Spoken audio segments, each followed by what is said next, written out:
परमेश्वर के वचन से सीखेंगे वो है, जैसे लूका रचित सुसमाचार 5 अध्याय उसके 1 पद से लेकर 11 पद तक हमारे बीच में पढ़ा गया। और इस वचन के पाठ को जब आपने बड़ी ध्यान से अगर सुना है, प्रभु यीशु मसीह के जो चेले पतरस, यूहन्ना और याकूब, और ये लोग जो हैं मछली पकड़ने में बहुत ही माहिर हैं। इनका ये प्रोफेशन था और मछली पकड़ना इनका प्रोफेशन है और अक्सर ये मछलियां पकड़ा करते थे। लेकिन यहां पर जो घटना है वो थोड़ा सा अलग है। इन्होंने पूरी रात मेहनत की लेकिन उन्हें कुछ भी नहीं मिला। वचन कहता है कि उसने झील के किनारे 2 नाव लगी हुई देखी और मछुए उन पर से उतरकर जाल धो रहे थे। चौथा वचन कहता है, जब वह बातें कर चुका तो सैमन से कहा, गहरे में ले चल और मछलियां पकड़ने के लिए अपनी जाल धो ले। 3 वचन कहता है, उन नाव में से एक पर जो सैमन की थी चढ़कर उसने उससे विनती की कि किनारे से थोड़ा हटा ले। तब वह बैठकर लोगों को नाव पर से उपदेश देने लगा। यहां पर इस घटना से 2-3 बातें हम सीखेंगे। पहली बात, प्रभु यीशु मसीह के चेले जो बहुत ही एक्सपर्ट थे अपने मछली पकड़ने के प्रोफेशन में, पर एक ऐसा दिन इनके जीवन में आया कि अभी ये कुछ पकड़ नहीं पाए। पूरी रात मेहनत किया, एक भी मछली उन्हें नहीं मिली और लिखा हुआ है कि वो अपनी नाव को छोड़ करके नीचे उतर करके जाल धो रहे थे। इसका मतलब नाव क्या थी? खाली थी। जब इनकी नाव खाली थी, प्रभु यीशु मसीह, लिखा है परमेश्वर प्रभु यीशु मसीह ने देखा कि मछुए उसमें है नहीं, ये खाली हैं। और जब आगे की घटनाओं में हम जाएंगे, पतरस से प्रभु यीशु मसीह की जब वार्तालाप होती है, पतरस कहता है, हे प्रभु, पूरी रात हमने मेहनत की लेकिन कुछ भी हमें मिला नहीं, कुछ भी हमें मिला नहीं। लेकिन अगर आप कहते हैं तो हम क्या करते हैं? आपके शब्दों के अनुसार, आपके कहने के अनुसार हम लोग जाल डालेंगे। लेकिन जो इस घटना से आज पहली बात मैं सिखाना चाहता हूं ये है, उनकी नाव खाली थी। बरसों से इस प्रोफेशन में काम करने वाले, आज इनकी नाव क्या हो गई? खाली हो गई। वो मेहनत तो किए लेकिन उस मेहनत का कोई प्रतिफल नहीं मिला। पूरी रात मेहनत किया, कुछ नहीं मिला। उनकी नाव जो है वो खाली रह गई। इस नाव की तुलना जो है अक्सर बाइबल में भी, प्रभु यीशु मसीह भी इस नाव का जो है, इस किश्ती का जो है, मनुष्य के जीवन से तुलना करता है। वास्तविकता में लिटरली देखा जाए तो ये अब इस नाव में पूरी रात करने के बाद कुछ उन्हें मिला नहीं, निराशा मिली। अब आप थोड़ा सोचिए, पतरस, यूहन्ना और याकूब, उनका व्यवसाय ये था, मेहनत करते, मछली रात को पकड़ते, दिन में उसे बेचते, बच्चों की जरूरतें उसी से पूरी होती थी, उनका खाने की जरूरतें सभी उसी से पूरी होती थी। लेकिन हुआ क्या? कुछ भी नहीं मिला। मन में यही विचार होगा, बच्चों की फीस कहां से दूंगा। मन में यही विचार होगा कि शाम की रोटी कहां से आएगी। मन में यही विचार होगा कि सब्जी कहां से आएगी। मन में यही विचार होगा कि किसी को पैसा देना था, कहां से देंगे। मन में यही निराशा पतरस की, यूहन्ना की, याकूब की और उनके सहकर्मियों की यही मन में होगी, हे प्रभु क्या होगा। मन में ये विचार चल रहा होगा। निराशा के साथ जाल धुल रहे होंगे, लेकिन उनका जो हृदय है बहुत ही निराशा और हताशा में होगा। ऐसे समय में प्रभु यीशु मसीह ने देख लिया कि ये लोग जो है निराश होकर के, हट करके, उस नाव से हट करके जाल धुल रहे हैं। आज मसीह जीवन में, इस वर्तमान समय में सबसे बड़ी समस्या मालूम है आज क्या हो रही है? आप और मैं इस नाव को जो है, हमारा जो जीवन है, ये हमारा जो मस्तिष्क है, हमारा हृदय है, इस नाव को आपने, मैंने खाली नहीं, इसको हमने भर दिया। किससे भर दिया है? बहुत सारी चीजों से हमने इसे भर दिया है। सोशल मीडिया के जमाने में आपके पास इतनी इंफॉर्मेशन है, इतनी जानकारी है, सब कुछ भरा हुआ है अंदर, ज्ञान इतना भरा हुआ है, समझ इतनी भरी हुई है, संसार की बातें इतनी भरी हुई है इस नाव के अंदर। ये नाव जो है बिल्कुल क्या है, बिल्कुल तस तस नस भरी हुई है, जगह भी नहीं है इस मसीह के लिए। जब तक आप मैं इस नाव को खाली नहीं करेंगे, इस उसमें प्रवेश नहीं करेंगे। हालांकि इनके जीवन के उस पहलू को अगर दूसरे शब्दों में तुलना की जाए, ये अपने जीवन में, अपने प्रोफेशन में जो उन्होंने करना था मेहनत किया, लेकिन कुछ भी नहीं हुआ। बहुत लगन और मेहनत की, पूरी रात उन्होंने मेहनत की, कुछ भी नहीं हुआ। अब इन्होंने उस नाव को खाली करके अलग हट गए। प्रियो, जब आप मैं सेवा में रहते हैं, आप मैं अपने मेहनत से, अपनी परिश्रम से, अपने हार्डवर्क से आप कुछ भी कर लो, कितनी भी मेहनत कर लो, कई बार अगर रिजल्ट ना आए तो इसको खाली करने के लिए अवसर दो, अवसर दो, खाली करो इस नाव को। अवसर दो किसको? मसीह को अवसर दो। और जब आगे हम देखते हैं, उन्होंने अपनी नाव में किसको बैठने के लिए दे दिया? प्रभु यीशु मसीह को। नाव में से एक पर जो सैमन की थी चढ़कर उसने उसे विनती की कि किनारे से हटा ले चल, तब मैं बैठकर लोगों को उपदेश देने लगा। प्रभु यीशु मसीह उसमें उपदेश देने लगे। देखिए इनकी जो नाव है और परमेश्वर ने दूसरे पर्पस के लिए इस्तेमाल करना शुरू किया। ये इसको संसारिक अपनी जरूरतों को पूरा करने के लिए इस्तेमाल कर रहे थे, परमेश्वर ने उसे आत्मिक रीति से इस्तेमाल करना, यानी लोगों को वचन शिक्षा देना क्या कर दिया? उस नाव के द्वारा शुरू कर दिया। आज आप और मैं, हमारे सेवकाई में, हमारे जीवनों में सबसे बड़ी बात जो है, अपने आप को खाली करना बहुत जरूरी है। बहुत ही सिंपल लॉजिक है ये। अगर आपका गिलास, ये बोतल पानी से भरी है और डालोगे तो क्या होगा? गिर जाएगा। आपको मुझे कुछ चीजों को अनलर्न करना पड़ेगा। अनलर्न का मतलब क्या होता है? जो सीखा है उसको क्या करना पड़ेगा? भूलना पड़ेगा। तभी नई चीजें आप मैं सीख सकते हैं। ये बहुत ही जरूरी है इस समय के समय में, क्योंकि ज्ञान इतना भरा हुआ है, शिक्षाएं इतनी भरी हुई हैं, आप मैं अपने अनुभव से इतने भरे हुए हैं, कई बार परमेश्वर को अवसर नहीं देते। प्रियो, सेवकाई में फिर से एक ताजगी के साथ, फिर से एक आशीष के साथ उसकी सेवकाई को शुरू करने के लिए अपने आप को खाली करें, बहुत जरूरी है। प्रभु से कहें, हे परमेश्वर, मेरे हृदय में, मेरे मन में, मेरे विचारों में, मेरे ख्याल में जो मैंने सीखा है, जो अनुभव मेरा है, हे परमेश्वर, इसको मैं साइड कर देता हूं और आपको अवसर देता हूं प्रभु कि आप मेरे जीवन में आइए, मेरी इस नैया को इस्तेमाल कीजिए परमेश्वर, मेरे इस बोट को इस्तेमाल करें परमेश्वर। पहले मैं इस नाव को जो है अपने हिसाब से अपनी जरूरत के लिए पूरा कर रहा था, अपने इस्तेमाल कर रहा था इस नाव को मछली पकड़ने के लिए, अपने घर की जरूरतों के लिए, अपनी संसारिक आवश्यकताओं के लिए इसका इस्तेमाल कर रहा था प्रभु। लेकिन प्रभु से कहें, हे प्रभु, अब आप इस नैया को इस्तेमाल करें। और उन्होंने वही किया। यीशु मसीह को वोट दे दी। किसकी? पतरस ने दे दिया। पतरस के ही परमेश्वर ने चुना। और जब प्रभु यीशु मसीह उसके ऊपर बैठे, परमेश्वर प्रभु यीशु मसीह ने जो है फिर वचन सुनाना शुरू किया। पहली बात हमें सीखना है, अपनी नाव को खाली करें, अपने जीवन को बहुत सारी चीजों से खाली करें, परमेश्वर को अवसर दें कि आपके जीवन में प्रवेश करें, आपके नाव में खुद बैठे, आपकी कश्ती में वो बैठे और आपको ले चले। लेकिन परमेश्वर चोर नहीं है, परमेश्वर डाकू नहीं है, परमेश्वर लड़ाई झगड़े करके अपने काम करवाने वाला परमेश्वर है। वो लूसीफर का काम है, लड़ाई करके, झगड़े करके, क्लेश करके, यह लूसीफर का काम है, परमेश्वर का नहीं है। परमेश्वर की बात जो सुनता है, परमेश्वर उसे इस्तेमाल करता है। पतरस ने यह नहीं कहा, हे परमेश्वर हट जाओ, पूरी रात मेहनत की, अब क्यों तुम्हें वो नाव देने? गुस्सा हो सकता था, नहीं दे सकता था, लेकिन नहीं, उसने अपने नाव परमेश्वर को सौंप दी। यह सौंपना बहुत जरूरी है। जब तक आप में अपने आप को परमेश्वर के हाथों में सौंपेंगे नहीं, जब तक पतरस ने अपनी नाव को परमेश्वर को सौंपा नहीं था, तब तक उसके नाव में चमत्कार भी आगे नहीं हुई। उसने उसे सौंपा।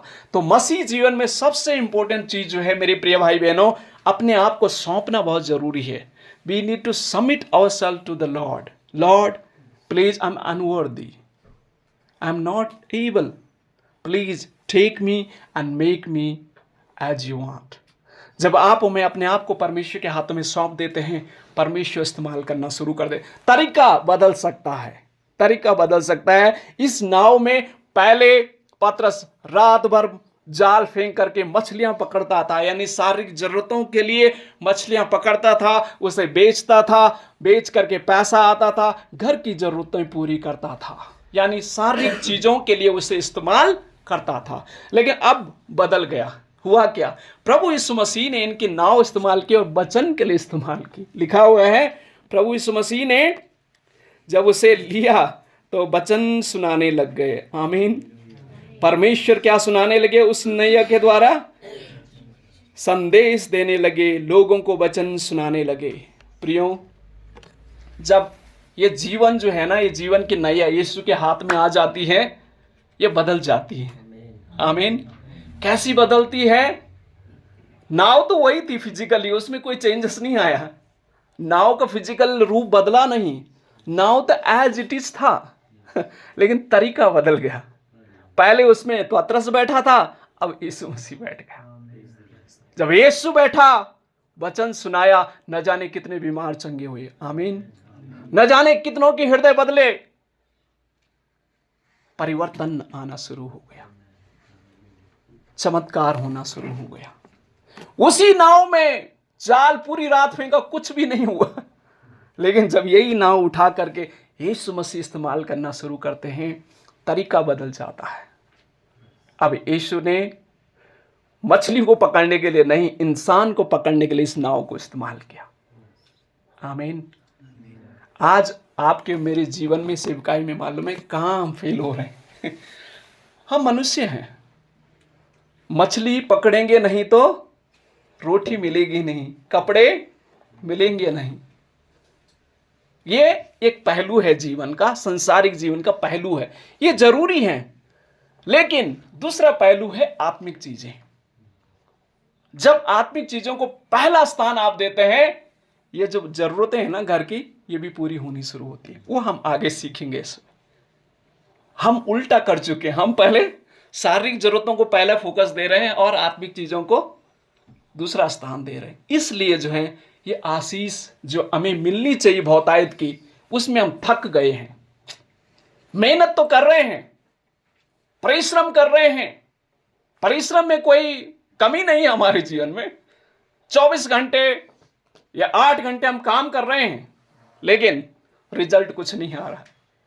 जाल फेंक फेंक करके थक गए, लेकिन कुछ रिजल्ट नहीं आ रहा। तरीका बदलना पड़ेगा, तभी जाकर के अपने आप को खाली करना पड़ेगा। ये खाली प्रियो कैसे आप में अपने आप को कर सकते हैं? परमेश्वर से कहें, हे प्रभु, जो मैंने सीखा है पुरानी चीज़ों, उन चीज़ों को मैं एक साइड करना चाहता हूँ। आप मेरे जीवन में आए, आप नई तरीके से मुझे इस्तेमाल करना शुरू करें, और परमेश्वर निश्चित करेगा। ये मैं विश्वास करता हूँ, और हम सब लोग विश्वास करते हैं, परमेश्वर निश्चित करेगा। जब इन्होंने अपनी नाव को यीशु को सौंपा, बदलाव आना शुरू हो गया, आशीष आनी शुरू हो गई। पहले जो है पतरस इस नाव को अपने शारीरिक जरूरतों के लिए पूरा करता था, अब यह नाव जो है आत्मिक चीजों के लिए इस्तेमाल होना शुरू हो गई। अब देखिए आशीष देखा कैसे आना शुरू होता है। वचन 6 लिखा है, लूका 5:6 में लिखा है, जब उन्होंने ऐसा किया तो बहुत मछलियां घेर लिया और उनके जाल फटने लगे। 5 वचन कहता है, साइमन ने उसे उत्तर दिया, हे स्वामी, हमने सारी रात मेहनत की, कुछ ना पकड़ा, तो भी तेरे कहने से जाल डालता हूं। आमीन। वचन कहता है 6-7 वचन का, इस पर उन्होंने अपने साथियों को जो दूसरी नाव पर थे संकेत किया और आकर हमारी सहायता करो। उन्होंने आकर दोनों नाव यहां तक भर गई कि वो डूबने लग गया। आप थोड़ा सोचिए, यही नाव पूरी रात मेहनत करने से कुछ नहीं आया। यह नाव जब यीशु को सौंप दी, यीशु ने इसे पहले आत्मिक रीति से इस्तेमाल किया, अब आत्मिक रीति की इस्तेमाल करने के बाद फिर से पतरस को कहा गहरे में जाल डालो। पतरस अपनी वेदना को बताते, हे प्रभु पूरी रात मेहनत की, कुछ नहीं आया, लेकिन अगर आप कहते हैं तो मैं डालता हूं। और जैसे ही डाला तो हुआ क्या, लिखा है उनकी जाल जो है फटने लग गई, और मित्रों को भी उन्होंने बुलाया, उनकी नाव में भी भरी, और पूरी दोनों की नाव भरने के बाद लिखा है वो नाव डूबने लगी। यानी इतनी मछली, आप थोड़ा सोचिए मेरे साथ, वही परमेश्वर है जिसने योना नबी को, जो परमेश्वर की आज्ञा का पालन नहीं कर रहा था, मछली ने, महामच्छ ने उसे क्या कर दिया, पेट में निगल लिया। 3 दिन तक कहां रखा, पेट में रखा। जब प्रार्थना किया, पश्चाताप किया, अपने मन को, अपने हृदय को क्या किया, कन्फेस किया, फिर परमेश्वर ने आदेश दिया, यही मछली कहां लेके गए, उसे किनारे में लेके गए। बाइबल में एक दूसरा उदाहरण है, साधु की फारूसी प्रभु यीशु मसीह से पूछ रहे थे क्या टैक्स देना चाहिए या नहीं देना चाहिए। प्रभु यीशु मसीह ने कहा देना चाहिए, और पतरस को कहा जा झील के किनारे जा, पहली मछली पकड़, उसके मुंह में क्या होगा, सिक्का होगा, उसे दे करके किसको दो,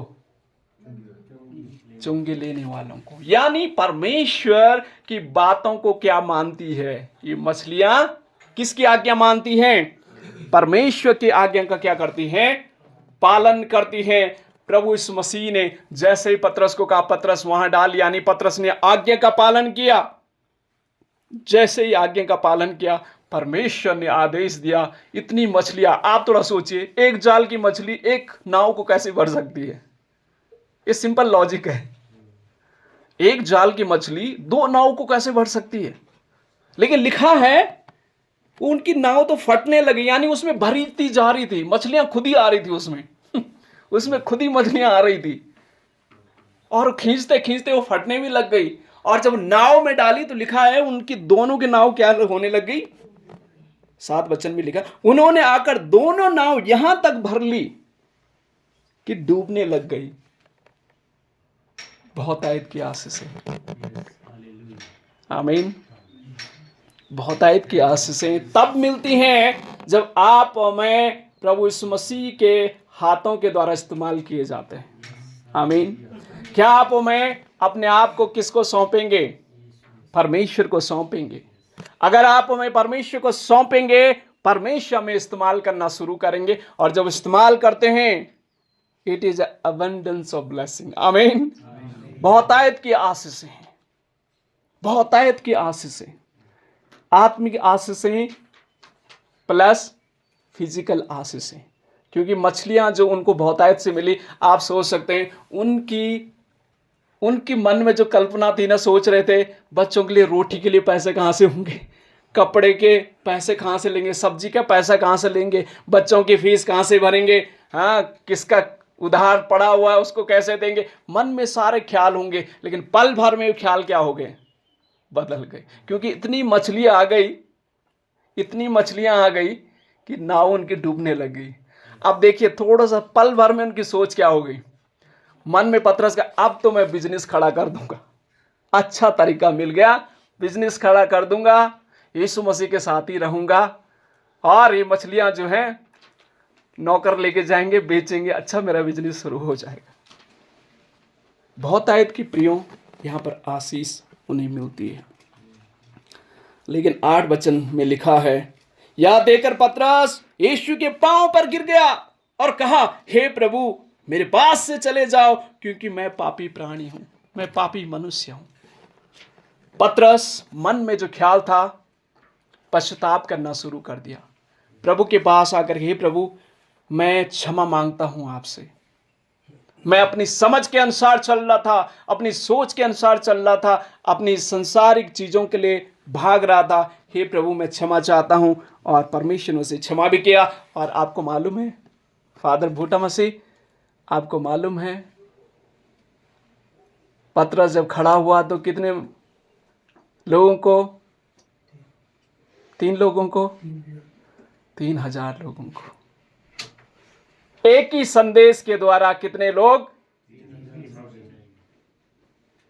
3,000 लोग। ऐसा परमेश्वर ने बहुतायत के साथ पतरस को इस्तेमाल किया। प्रियो, परमेश्वर हम हर एक को इस्तेमाल करना चाहता है। वचन 10 में लिखा है, और वैसे ही जब्दी के पुत्र याकूब और यूहन्ना को जो सैमुन के सहभागी थे अचंभा हुआ। तब यीशु ने सैमुन से कहा, मत डर, मत डर, आपसे तू मनुष्यों को जीवित पकड़ा करेगा। आमीन। जो भविष्यवाणी परमेश्वर ने की यहां पतरस के लिए वो पूरी होती है। खड़े होकर के 3,000 लोग आ जाते हैं। कलीसिया एक ही दिन बढ़ जाती है। हम तो 3-3 साल से, 6-6 साल से, 10-10 साल से सेवकाई में लगे हुए हैं, लेकिन एक भी नहीं आ रहा है। कारण क्या है? कारण ये नहीं कि यीशु मसीह बदल गया। कारण एक्चुअली मैं हूं और आप हैं। क्योंकि आप मैं अपने अनुभव के हिसाब से, अपनी समझ के अनुसार चल रहे हैं। पूरी रात मेहनत कर रहे हैं, जाल भी फेंक रहे हैं, जाल में भी कोई कमी नहीं है, जाल भी फेंक रहे हैं, नाव भी चला रहे हैं। नाव मिट्टी में नहीं चला रहे हैं, लेकिन झील में ही चला रहे हैं, लेकिन मछलियां कुछ नहीं आ रही। कारण क्या है? कारण सिर्फ यही है, आप में अपनी नाव को अपने हिसाब से चला रहे हैं, मसीह के हिसाब से नहीं। अपनी नाव को खाली करें, पहले पश्चाताप करें, परमेश्वर से कहें, प्रभु इस नाव को है मैं आज से आपके हाथों में सौंपता हूं। और डरने की आवश्यकता नहीं है। दिन दूर नहीं है, समय काफी नहीं बीत गया है, आज भी समय है। अगर आपकी और मेरी आंखें आज भी खुल जाए तो आज भी नाव भरने के लिए तैयार है। आमीन। परमेश्वर से रिपेंट करना बहुत जरूरी है, परमेश्वर से क्षमा मांगना बहुत जरूरी है, परमेश्वर से पश्चाताप करना बहुत जरूरी है। जैसे डिकन राकेश ने स्टेटमेंट यहां पर कहा, बहुत स्ट्रांग स्टेटमेंट, अगर आप उसको गंभीरता से लेंगे। कुछ लोग कहते हैं कि हम पेंटिकॉस्टल हैं, कुछ लोग कहते हैं हम प्रोटेस्टेंट हैं, कुछ लोग कहते हैं हम बपटिस्ट हैं, कुछ लोग कहते हैं हम करिस्मेटिक हैं, कुछ लोग कहते हैं हम ऑर्थोडॉक्स हैं, कुछ लोग कहते हैं हम कैथोलिक हैं। आप और मैं कौन क्या है वो सेकेंडरी है। आप जहां पर भी हैं, जहां पर भी आपको रखा है, वही मेहनत के साथ प्रभु की सेवकाई करो, वही बढ़ाएगा आपको। आमीन। आप पतरस हो, आप यूहन्ना हो, आप याकूब हो, आपकी क्षमता जितनी है उतना आपको परमेश्वर इस्तेमाल करेगा। आप कहीं भी किसी भी चर्च में रहो, चर्च नहीं, चर्च वही एक ही चर्च है, यूनिवर्सल चर्च, मसीह का चर्च। अब आप उसको कोई भी नाम दे दो, चर्च एक ही है। जहां पर आप हैं वहीं पर रह करके मेहनत करें, परिश्रम करें और आगे बढ़े। परमेश्वर आपको आशीष देगा। जैसे परमेश्वर ने पतरस को ऐसी आशीष दी, वो नाव जो है भर गई। और पतरस की नाव तो भरी, लेकिन पड़ोसियों की भर गई। यानी आप तो आशीषित होंगे, पड़ोसी भी आशीषित होंगे। आप तो आशीषित होंगे, आपका गांव आशीषित होगा, आपका गांव तो आशीषित होगा, आपका जिला आशीषित होगा, आपका जिला आशीषित, आपका स्टेट आशीषित होगा, आपका देश आशीषित होगा, पूरी दुनिया आशीषित होगी। आमीन। 12 लोगों के द्वारा भारत में, पूरी दुनिया में आज ऐसे फैले हुए हैं मसीह। सबसे ज्यादा आज जनसंख्या किसकी है? क्रिश्चियन की है। कैसे हो पाया? 12 लोग कैसे ऐसे कर पाए? क्यों? उन्होंने अपने आप को क्या कर दिया? मसीह। अपनी नाव पहले खाली की, जो उनके यहूदी रीति से जो संस्कार, शिक्षाएं जो सब सीखी थे ना, उसको खाली होने दिया। फिर परमेश्वर ने उन्हें भरा। उन्होंने अपनी नाव को अपने हिसाब से नहीं, यीशु के हाथ में सौंप दी। जैसे उन्होंने यीशु के हाथ में अपनी नाव को सौंपा, परमेश्वर ने उन्हें इस्तेमाल करना शुरू किया और बहुतायत से किया। आमीन। तो एप्लीकेशन के रूप में आप क्या लें? निराश ना हो, डरे ना, ये ना डरे मेरी कलीसिया खाली हो जाए क्योंकि अब ऑर्थोडॉक्स हम बन गए। इससे नहीं डरना है, इससे नहीं घबराना है। आपको सिर्फ क्या करना है? जैसा मसीह आपको वचन के द्वारा, आपके अगुओं के द्वारा मार्गदर्शन करेगा, डेफिनेटली सही रास्ते में हम आगे बढ़ेंगे। डरना नहीं है, परमेश्वर का काम करते रहना है, और काम तो उसने करना है, आपको मुझे सिर्फ उसकी आज्ञा का पालन करना है। आमीन। तो निराश ना हो, हताश ना हो। अगर बीते जीवन में, बीते समय में आप और मैं अगर कुछ अचीव नहीं कर पाए तो घबराने की आवश्यकता नहीं। प्रभु यीशु मसीह ने पतरस को, डर मत पतरस, अब तू मछली नहीं लेकिन परमेश्वर के लोगों को यानी मनुष्य को पकड़ेगा और वो भविष्यवाणी पूरी होती है। वो आपके जीवन में भी पूरी होगी, मेरे जीवन में भी पूरी होगी। अनपढ़ पतरस, कौन से वो पीएचडी कर किए हुए लोग थे, पूरी दुनिया को आज बदल दिया। आज उनकी शिक्षाओं में पीएचडी कर रहे हैं, सर खपा रहे हैं, फिर भी उस गहराई को समझ नहीं पा रहे हैं उन बातों को लिखा उन्होंने। ये परमेश्वर देने वाला है, तो ऐसा परमेश्वर में भी इस्तेमाल करेगा। लेकिन इंपॉर्टेंट जो लेसन हो हमें अपने जीवन में लागू करना बहुत जरूरी है। 11 वचन, और वह नाव को किनारे पर ले गया है और सब कुछ छोड़कर उसके पीछे उले। आमीन। मालूम है हमारी कमियां क्या? सब कुछ लेकर के गधा के तरह चल रहे है ना, सब कुछ लेके, परिवार के टेंशन लेके घूम रहे हैं, कलीसिया के टेंशन लेके घूम रहे, पूरी दुनिया की टेंशन लेकर के हम घूम रहे हैं। प्रभु यीशु मसीह ने क्या किया? उस सबको क्या करो, छोड़ करके मेरे पीछे हो लो। वचन में लिखा है ना, मत्ती रचित सुसमाचार उसके 11 के 28 में, हे सब परिश्रम करने वाले लोगों और बोझ से दबे हुए लोगों, मेरे पास और मैं तुम्हें विश्राम दूंगा। लेकिन आज आप और मैं, मालूम है, एक बुजुर्ग महिला सर के ऊपर बहुत भारी लकड़ी का बोझा लेकर के जा रही थी। रास्ते से कुछ जवान गाड़ी में निकल रहे थे, उन्होंने उस पर दया आई और उनका ट्रक था, उन्होंने उसको पीछे से आंटी को बैठा दिया। कुछ दूरी में जाने के बाद लड़कों ने देखा आंटी सही से तो बैठी है पीछे, देखा तो सर के ऊपर बोझा सर के ऊपर ही था।